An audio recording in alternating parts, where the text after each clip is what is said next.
Assalamualaikum warahmatullahi wabarakatuh. Kita telah sampai pada video yang keempat. Sebelumnya kita bicara tentang kenali diri, kenali musuh. Tentu sebagai manusia pembelajar, apapun yang telah kita ketahui hari ini, seharusnya dia di hari berikut sudah ada perbaikan. Dari hari ke hari seharusnya kita memang terus-menerus melakukan perbaikan-perbaikan, bahkan temuan-temuan baru. Sama persis seperti perjalanan kehidupan peradaban manusia itu sendiri, baik dari sisi para nabi maupun dari sisi para ilmuwan atau dari peradaban itu sendiri. Itu kalau kita lihat mungkin mengukurnya memang bagus per 10 tahun atau per 50 tahun, per 100 tahun baru dia bisa terlihat secara nyata di kehidupan. Kalau per bulan atau per tahun tentu karena dia masih bersifat di dalam individu atau masih berlingkup kecil, jadi belum terlihat. Tetapi sebenarnya setiap pribadi manusia itu, apalagi mereka-mereka dari golongan ilmuwan atau dari kalangan para nabi pun, itu setiap hari itu membuat percepatan perbaikan itu, temuan-temuan itu luar biasa. Nah, ini yang saya lihat setelah membuat video kenali diri, kenali musuh. Saya juga merasa bagaimana temuan-temuan perkembangan luar biasa. Yang saya fokus karena kita kenali diri ini kan masalah keberadaan kita di bumi ini, untuk apa di bumi ini, dan kita mau kemana, dan bagaimana cara menempuh menuju tujuan itu. Dan itu tidak bisa dilepaskan dari masalah agama. Ada 7 agama di Indonesia yang dianut, itu Islam, Kristen, Hindu, Buddha, Konghucu, Advent, Katolik, atau kalau ada yang lain. Di antara ke-7 agama itu, mana yang benar? Saya sebagai umat Islam tentu saya katakan Islam yang benar. Tetapi walaupun saya katakan Islam itu benar, di hati itu tetap bertanya-tanya. Bukan sekedar sekarang, tapi sejak dahulu saya kira semua orang sama. Bertanya-tanyanya apa? Loh, agama lain itu juga saudara kita. Kalau kita merasa hanya kita yang ke surga, kelak masa mereka ke neraka? Kalau cuma 1-2 orang dan dia melakukan kejahatan, wajar. Tapi kalau mereka juga sama melakukan kebaikan yang sama seperti kita, tapi mereka ke neraka, ini kan menurut akal sehat itu tidak logis juga.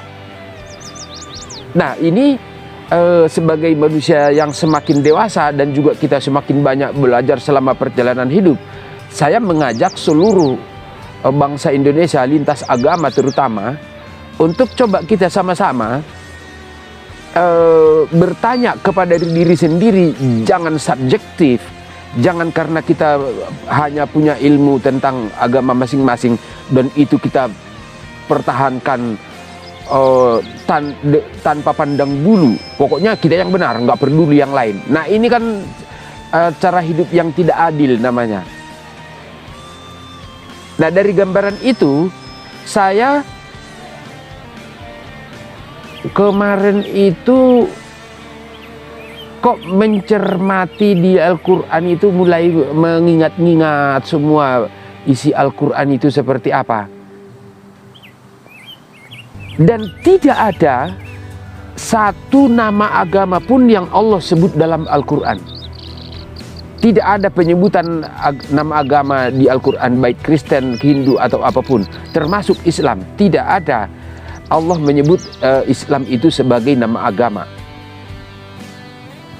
Kalaupun di ayat-ayat Al-Quran itu ada yang bahasanya itu disebut bahwa Islam itu sebagai agama, itu bukan dari Allahnya yang berkehendak berkata begitu, tetapi manusianya yang salah paham, salah melihat. Saya mau ambil contoh itu di surah Al-Maidah ayat 3. Itu sering disampaikan oleh para ulama. Pada hari ini telah aku sempurnakan agamamu untukmu, dan telah aku cukupkan nikmatku bagimu, dan telah aku ridhoi Islam sebagai agamamu. Di situ ada aku ridhoi Islam sebagai agamamu. Kemudian di surat Ali Imran ayat 19. Inna dina, ini yang sangat sering kita dengar, inna dina indallahil Islam. Sesungguhnya agama di sisi Allah ialah Islam.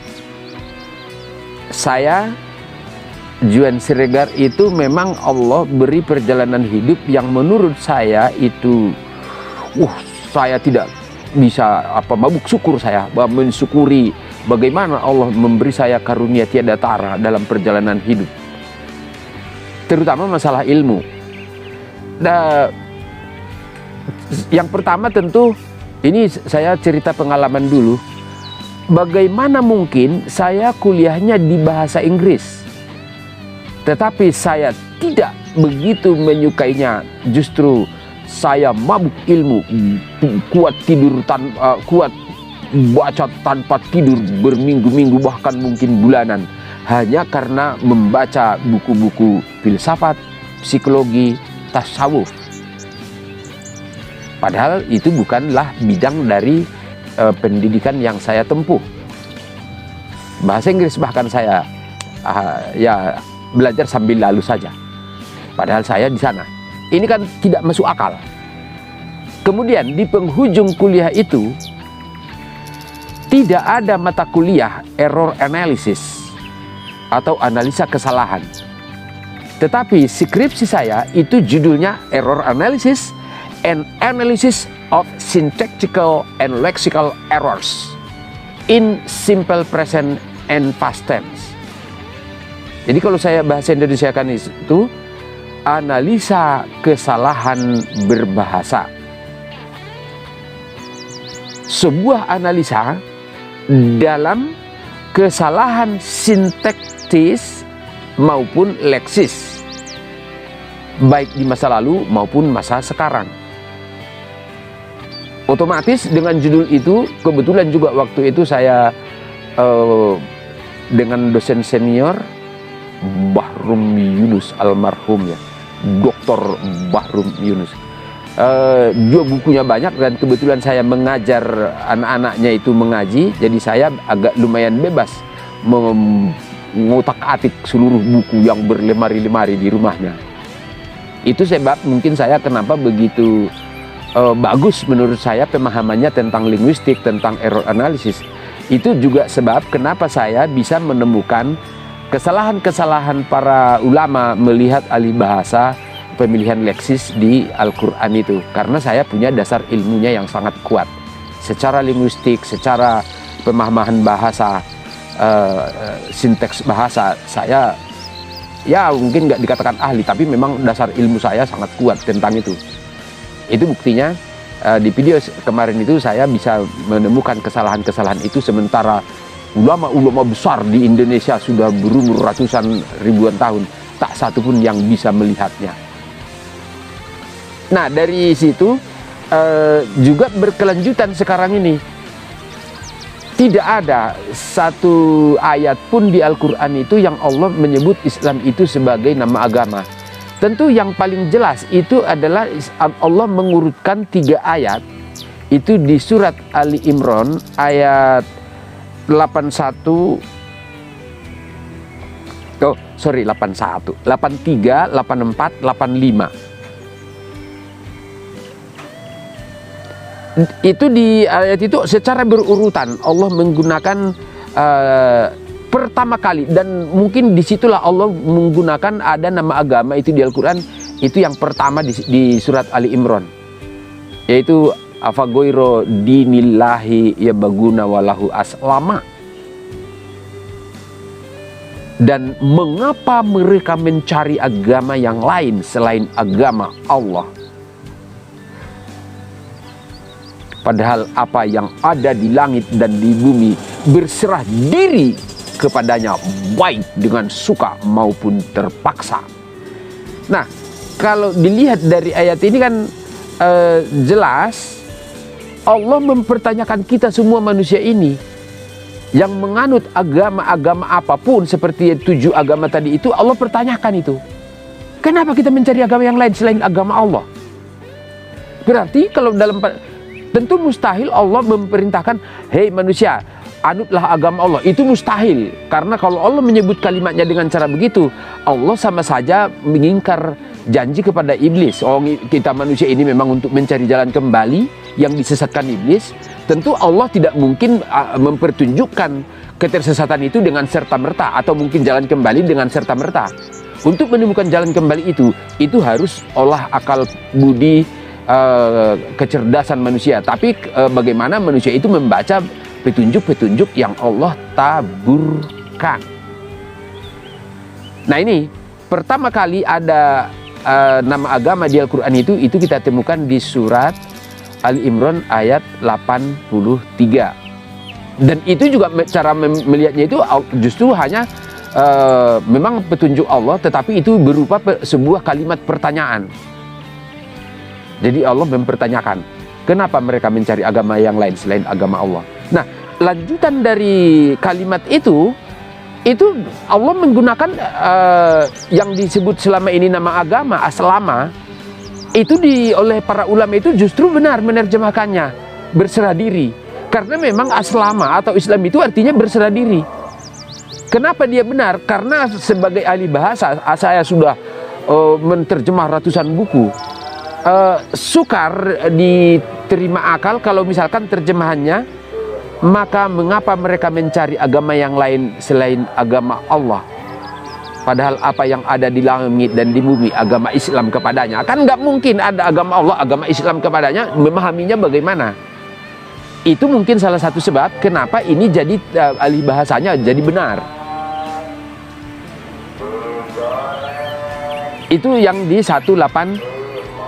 yang di ayat 83. Kemudian Ali Imran 84. Allah menjelaskan lagi, ini perintah. Kalau ini perintah, katakanlah dalam kurung Muhammad. Tetapi memang dalam kurung itu katakanlah, ketika Allah katakanlah kepada siapa? Ya semua hambanya itu. Cuman ketika Al-Quran itu diturunkan itu kepada Rasulullah, makanya dibuatlah kepada Rasulullah. Tetapi ketika kita yang membaca, siapa yang baca, ya katakan Allah perintahkan kepada yang membaca itu. Katakanlah. Nah, kalau misalkan saya sedang membaca, katakanlah. Ya dalam kurung Muhammad itu karena Muhammadnya sudah meninggal dunia, otomatis saya yang baca. Katakanlah Juan, kan begitu. Dan Allah memerintahkan kepada Juan Sregar atau siapapun yang baca Al-Quran, Allah memerintahkan kepada beliau itu perintah Allah ini, kami beriman kepada Allah dan kepada apa yang diturunkan kepada kami dan yang dia turunkan kepada Ibrahim, Ismail, Ishak, Yakub dan anak cucunya, dan kepada apa yang diberikan kepada Musa, Isa dan para nabi dari Tuhan mereka. Kami tidak membeda-bedakan mereka dan hanya kepadanya kami berserah diri. Muslimun. Nah, di situ benar lagi muslimun. Karena kalau misalkan hanya kepadanya kami beragama Islam, itu kan ada penyebutan nabi-nabi. Jadi kita tidak beragama Islam kepada nabi-nabi itu, karena agama itu kepada Allah kan. Makanya di situ tidak bisa dibuat kata muslimun itu, agama Islam itu tidak bisa menyebut kata-kata Islam di situ. Jadi tetap dia terjemahannya benar, berserah diri. Nah, begitu di 85 Allah lanjutkan lagi. Itu sebenarnya untuk penegasan. Dan barang siapa mencari agama selain Islam, dia tidak akan diterima, dan di akhirat dia termasuk orang yang rugi. Nah, ini kan jadi aneh. Kalau di 83 tadi itu berserah diri, 84 berserah diri, kenapa tiba-tiba di ayat 85 itu menjadi nama agama Islam. Barang siapa mencari agama selain Islam, ya seharusnya itu kan. Dan barang siapa mencari agama selain berserah diri, dan dia tidak akan diterima. Itu benar. Karena memang tidak ada agama yang bisa diterima Allah kecuali berserah diri. Ini saya merasa sangat mudah kita pahami, bahkan kalangan umum awam pun bisa memahami ini, di mana kesalahan-kesalahan dari para ulama mengalih bahasakan. Kenapa itu tadi disebut barang siapa mencari agama selain Islam? Ya itu karena memang ada pemahaman subjektif dari orang-orang dulu, dan kita ini kan hanya pengikut-pengikut saja. Kalau kita ini, saya sebagai pengikut juga sama, tetapi karena kita manusia punya akal budi, punya kemampuan menganalisa juga, ya ini kita analisa ternyata ini tidak benar. Penempatan kata selain Islam di situ itu secara bahasa pun tidak benar. Atau secara orang awam pun itu tidak bisa diterima, karena di awal itu disebut namanya berserah diri, ayat berikut berserah diri lagi. Oh kok tiba-tiba dia jadi nama agama? Jadi nama Islam, kan ini tidak benar namanya.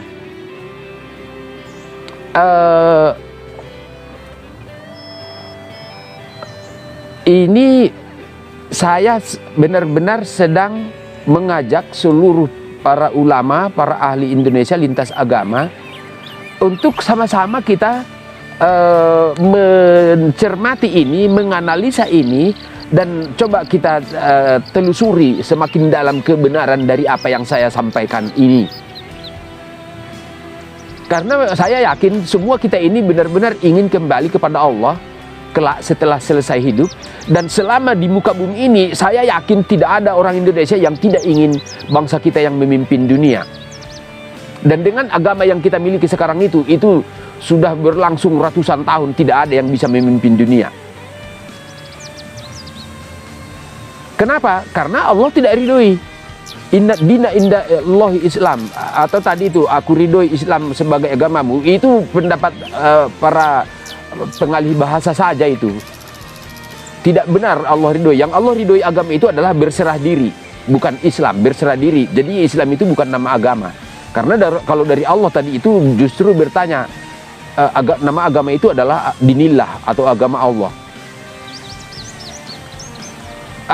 Semoga dari tahap ini sampai tahap ini cukup untuk memicu agar semua bangsa Indonesia, khususnya para ahli ulama lintas agama, menggunakan ini untuk dianalisa semakin dalam kebenarannya, demi mempercepat kita menemukan kebenaran sesungguhnya yang mana. Karena kalau satu orang yang berkata itu, ya mungkin nanti seperti subjektif. Tetapi karena ini adalah ayat Allah, ini adalah Al-Quran, mustahil ada yang salah di situ. Yang salah mungkin cara pandang kita selama ini. Dan saya sekarang menyampaikan cara pandang yang menurut Allah. Dan saya yakin karena memang pengalaman saya begitu banyak, dan bagaimana Allah menaburi kemampuan saya dalam memahami bahasa, yang ahli bahasa, bahkan kesalahan-kesalahan yang pasti kemarin mengorbankan diri oleh para ulama, padahal maksud Allah mengorbankan nafsu. Hanya satu manusia yang sadar tentang itu, ya saya sendiri, Juan Siregar. Nah, di sini mungkin akan sukar diterima orang karena sudah terlalu cinta, atau ilmu kita sudah terlalu dalam terhadap yang selama ini. Jadi sukar untuk meninggalkan kebenaran yang diyakini seperti itu. Ketika ada yang baru, walaupun itu kelihatan kebaikannya, kita sukar menerima hal yang baik itu karena kita dihalang-halangi oleh pikiran. Nah, begitulah cara hawa nafsu atau iblis agar kita tidak kembali atau tidak bisa mengenal Allah dengan benar, tidak bisa kembali kepada Allah dengan benar. Nah, selanjutnya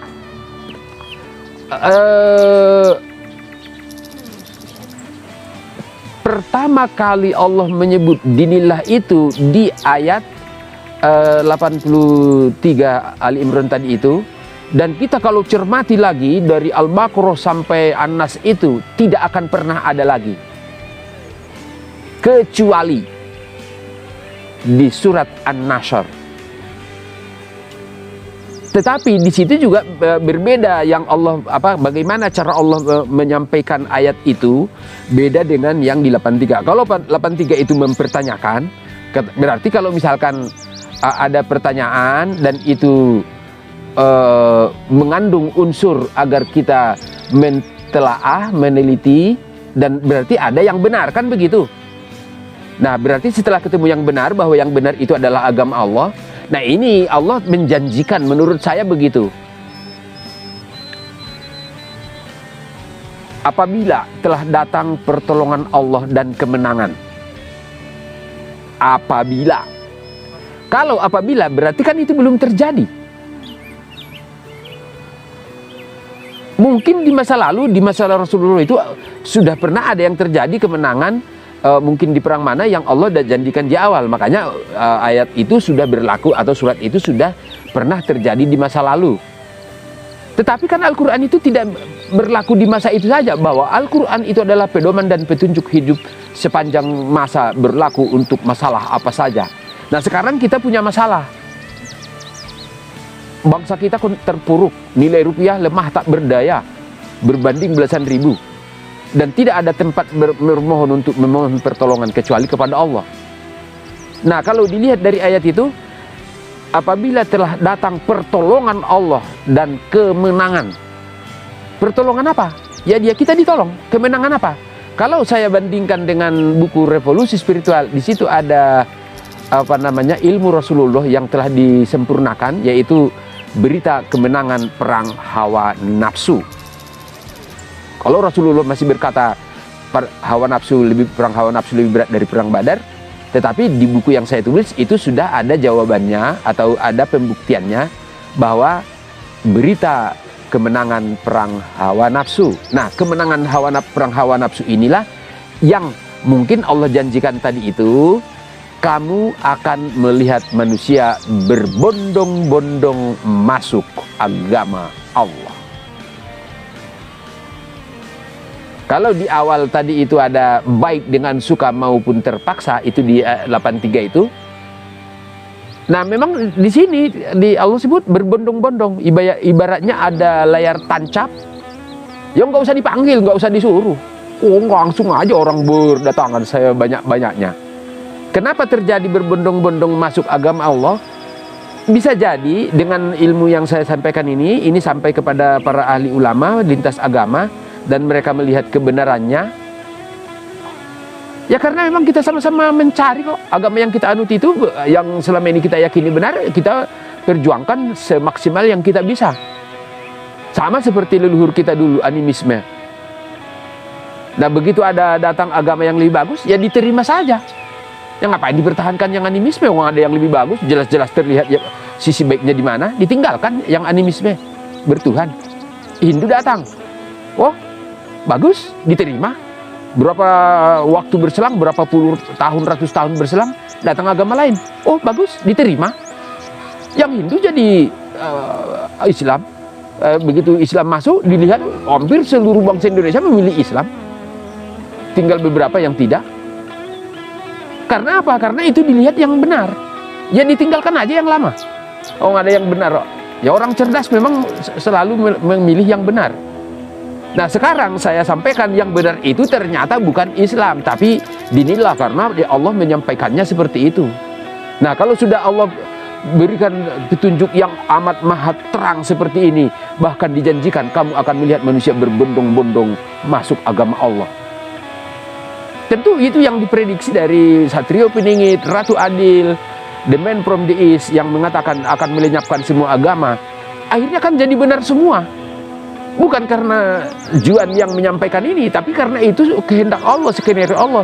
Cuman mungkin untuk kita memahami itu, mengetahui itu, ilmu-ilmu anak-anak bangsa itu harus bersatu. Saya bisa berbahasa seperti ini, bisa mengatakan seperti ini, karena saya melihat berapa banyak channel-channel video tentang Satrio Piningit, Ratu Adil, seperti Maya Katlea Kauruh, Sinau Kauruh, dan lain-lain itu, Nusantara Lovers. Nah, karena saya memahami apa yang mereka sampaikan, dan saya sudah punya pengalaman tentang itu semuanya, otomatis saya mudah mencari maksud-maksud Allah di balik itu. Dan juga tentang agama, terutama tentu di atas segala-galanya membantu saya itu adalah berterima kasih. Tak ada kata untuk mengucap terima kasih kepada Buya Dr. Ar-Raji Hashim MA. Saya tidak mengerti sebenarnya putra siapakah beliau, seperti apakah beliau di masa lalu, doa apa yang beliau lakukan, kenapa dia begitu dasar memahami segala-galanya. Mungkin kalau beliau tidak ada, saya tidak pernah memahami apapun tentang agama Islam, bagaimana kita ke depan, bagaimana. Mungkin penemuan ini pun tidak akan pernah ditemukan. Tetapi karena begitu banyak sekali saya melihat yang beliau sampaikan itu yang memahamkan saya semua. Beliaulah maha guru saya, berarti Buya Ar-Razi. Cuman walaupun beliau maha guru saya seperti ahli-ahli filsafat psikologi, itu maha guru saya semua. Tetapi saya tahu di mana ketersesatan mereka, dan saya tahu di mana ketersesatannya Buya Ar-Razi. Ya, ketersesatan itu bukan sebuah kesalahan, itu adalah sebuah proses perjalanan hidup. Nah, udah justru kita bersyukur tahu ketersesatan di mana untuk kita perbaiki dan kita kembali ke jalan yang benar. Ya udah, sesederhana itu. Jadi menurut saya ini adalah video yang benar-benar saya tidak pernah, bahkan ngomong ini namanya bisikan rohani, mengalir begitu saja. Saya tidak pernah terpikir mau ngomong seperti ini, semuanya mengalir, ketemu. Ya, subhanallah. Semoga benar-benar karunia Allah di detik ini benar adalah pangkal dari cahaya bangsa kita menuju mercusuar dunia, menuju pusat ilmu dan peradaban suci, menuju negara yang bagai surga. Jadi maha menabur petunjuk Allah itu, mungkin semua pemirsa, semua netizen, dan nanti siapapun yang lihat video itu, terlihat nyata bahwa Juan Siregar itu berbicara tidaklah direncanakan omongannya, tetapi bagaimana bisikan rohani itu membimbing semua lidah itu berkata. Itu mungkin yang dikatakan oleh Syekh Siti Jenar, manunggal ingkau Gusti. Kalau Allah bilang, bukan kamu yang melempar ketika kamu melempar. Dan banyak lagi hadis-hadis yang semua perkataan perbuatan manusia itu, kalau dia sudah berserah diri kepada Allah, Allah lah yang mengendalikan segalanya. Dan kejadian yang terjadi kepada Juan Siregar seperti ini tentu pasti mutlak akan terjadi kepada setiap pribadi bangsa Indonesia dan semua manusia di muka bumi, karena itulah janji Allah. Tetapi dengan syarat dia Islam dulu. Kata-kata Islam saya koreksi lagi, berserah diri dulu. Makanya tidak ada agama yang benar kecuali berserah diri. Kalau ulama itu bilang hidup tergantung niat. Ya, serahkan niat, tulis niat, serahkan pada Allah, baru Allah bimbing kita menjalani kehidupan. Jadilah kita wayangnya Allah, bayinya Allah, kekasihnya Allah. Mungkin inilah salah satu tujuan dari rahasia iman yang ada di dalam buku Revolusi Spiritual. Itu sebenarnya judulnya itu Love Track, menuju kekasih Allah. Berarti ya mungkin dengan seperti ini orang sudah menyadari, melihat dengan nyata bahwa Juan Siregar itu adalah kekasih Allah, sama seperti para nabinya. Dan Juan Siregar juga sekarang menyampaikan ke seluruh bangsa Indonesia, tidak ada bedanya kita pasti semuanya bisa menjadi kekasih Allah hanya dengan iqolan dan ikra. Dan para ulama kelak akan menyampaikan itu kepada seluruh penduduk bumi. Berarti semua manusia itu nanti akan menjadi kekasih Allah. Makanya ada buku berjudul Hati Nurani Bangsa Berzikir Sepanjang Masa. Saya kira sampai di situ. Terima kasih. Insya Allah kita bisa segera wujudkan semua cita-cita para leluhur. Bagaimana Nusantara menjadi pemimpin dunia. Assalamualaikum warahmatullahi wabarakatuh.